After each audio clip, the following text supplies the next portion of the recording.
하나님의 행복의 소리 라운 큐티시안입니다. 요한복음 6장 60절에서 71절의 말씀을 가지고 이 시간 함께 하겠습니다. 예수님의 말씀이 어려워 많은 제자들이 떠납니다. 베드로는 영생의 말씀이 있음에 떠나지 않겠다고 고백합니다.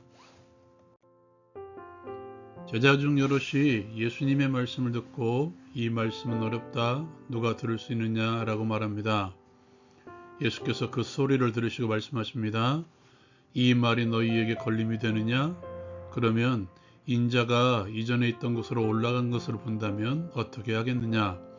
살리는 것은 영이니 욕은 무익하니라. 내가 너희에게 이른 말은 영이요 생명이라 라고 전합니다. 예수께서는 너희 중에 믿지 아니하는 자들이 있다라고 말씀하십니다. 그리고 그 이유는 예수께서는 믿지 않은 자들이 누구이며 자기를 팔 자가 누구인지 처음부터 알고 계셨기 때문입니다. 또 다시 말씀하십니다. 그러므로 내 아버지께서 오게 하여 주지 아니하시면 누구든지 내게 올 수 없다 하였노라. 그때부터 그의 제자 중에서 많은 사람이 떠나가고 그와 함께 다니지 아니합니다. 예수님께서 12제자들에게 말씀하십니다. 너희도 가려느냐? 시몬 베드로가 대답하죠. 주여, 영생의 말씀이 주께 있사오니 우리가 누구에게로 가오리이까? 우리가 주는 하나님의 거룩하신 자인 줄 믿고 알았습니다. 예수께서 다시 대답하십니다. 내가 너희 12를 택하지 아니하였느냐? 그러나 너희 중에 한 사람은 마귀니라. 이 말씀은 가룟 시몬의 아들 유다를 가리키는 것이죠. 그는 12 중에 하나로 예수를 팔 자였습니다. 적용을 위한 나눔의 시간. 하나님께서는 사람의 마음을 존중해 주시는 분이십니다. 예수님께서 설명하시는 영생과 그리고 믿음, 6장에서는 자신의 살과 피를 먹고 마셔야 영생한다라고 말하죠. 그렇게 먹고 마심으로써 나의 안에 거하라, 나도 너희 안에 거하리라 라고 말씀하십니다. 지금까지 제자들을 포함한 모든 무리들이 들어왔고 믿어왔던 영생과는, 그리고 그들의 율법가의 가르침과는 전혀 다른 가르침을 하고 있는 예수님의 말씀. 율법을 지키고 전통을 지켜야 천국에 갈 수 있으며 그것도 유대인이 아니면 될 수 없다고 배웠던 그들에게 전해주시는 예수님의 말씀은 어려울 수밖에 없었을 것입니다.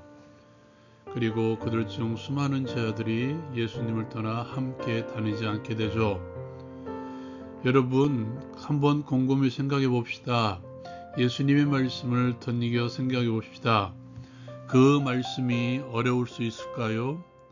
다시 말해서 단순히 그들의 말대로 말씀이 어려워서 들을 수 없어서 떠났을까요? 예수께서는 오늘 말씀에서 그 이유에 대해서도 말씀해 주시죠. 64절에 있는 말씀을 보면 예수께서는 믿지 아니하는 자들이 누구인지 처음부터 아셨다라고 말씀하고 있습니다. 예수님의 아심, 그 이면 속에는 그들이 믿지 않았다는 말이 들어있죠. 말씀이 어려워서 듣기 어려워서 떠난 것이 아니라 말씀에 대한 불신으로 인해서 떠났던 것이라는 것이죠. 오병이어로 5,000명을 먹이신 사건은 그 당시에 획기적인 사건이었습니다. 사람들에게는 이제 되었다라는 마음이 일어나지 않았을까요? 자신들의 궁핍과 배고픔을 채워줄 수 있는 그 무엇, 그리고 따르는 제자들의 마음은 어떠했을까요? 이제 주께서 다스리시는 나라에서 하나님의 자녀로 풍요를 누리며 그리고 제자이니까 권력을 누리며 살아갈 것을 기대하고 꿈에 부풀지 않았을까요? 그러나 스승이신 예수께서는 지금 전혀 다른 이야기를 하십니다. 먹고 마심에 대해서, 믿음에 대해서, 연합에 대해서, 그리고 그것과 관련된 영생에 대해서 말씀하고 계십니다. 자신들의 생각대로 흘러가지 않고 있음을 깨닫고 결국 그들은 떠난 것이라는 사실이죠. 예수가 아닌 또 다른 풍요를 찾아 떠난 것입니다. 말씀에 대한 불신이죠. 문제는 예수께서 그들을 붙잡지 않으셨다는 것입니다. 어차피 믿지 않을 사람이니까 놔두었다? 그렇다면 제자들에게는 어떻겠습니까?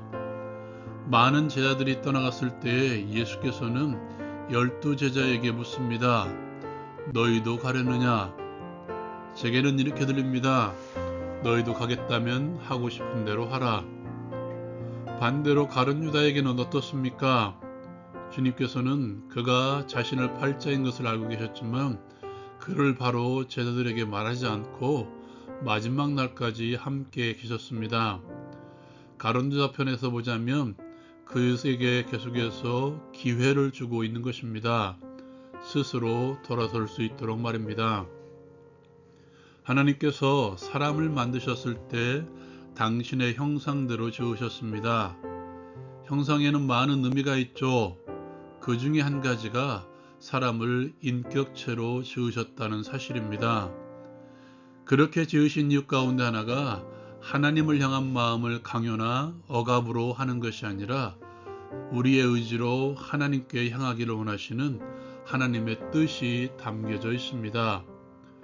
오늘 말씀에서 예수께서 제자들이 떠나는 것을 막자는 것도 그러한 이유 가운데 하나입니다. 신앙을 강요하지 않았다는 것입니다. 신명기 6장에 보면 모세는 이스라엘의 부모들에게 자녀들을 향해서 부지런히 가르치라고 전하고 있죠. 어느 순간 가르치는 것을 멈추지 말라고 말씀하고 있죠. 거기까지입니다. 결국 신앙의 선택의 몫은 배움을 받은 그들 스스로입니다. 인격적으로 영접하였다라는 말을 많이 하고 있는데요. 인격적인 영접이란 나의 의지로 예수를 믿겠노라고 선언하는 것입니다. 나의 의지로 예수와 연합함으로써 살아가겠노라고 선언하는 것이죠. 오늘 베드로를 보십시오. 너희도 가겠느냐라는 예수님의 말씀에 영생의 말씀이 적혀 있는데 우리가 누구에게로 가겠습니까? 우리가 주는 하나님의 거룩하신 자인 줄 알고 믿었습니다 라고 선포합니다. 영생의 말씀이 주께 있음을 인정하는 것, 그리고 모든 것을 다 알고 있지는 못하지만 주와 함께함으로써 주께서 하나님께서 보내신 자인 줄 믿고 살아가는 것, 이것이 인격적으로 예수님을 영접하는 것입니다.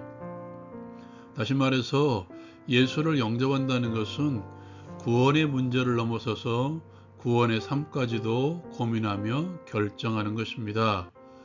그러기에 충분히 고민하며 스스로 결정할 수 있도록 하는 것이 예수님의 마음이며 또한 우리의 마음이어야 됩니다.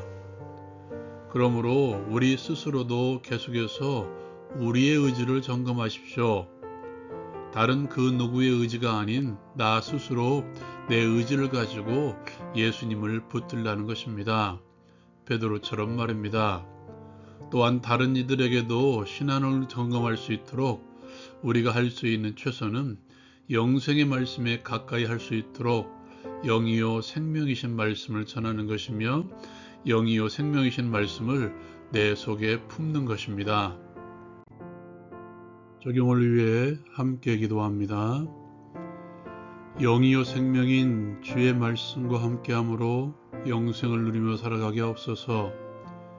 이해되지 않을지라도 믿음으로 알아가게 하시고 알아감으로 더 풍성한 더 성숙한 믿음을 얻게 하옵소서. 예수님의 이름으로 기도합니다. 아멘. 주님과 늘 함께 하십시오. 영생의 알미 풍성해질 것입니다. 라운큐티 마치겠습니다.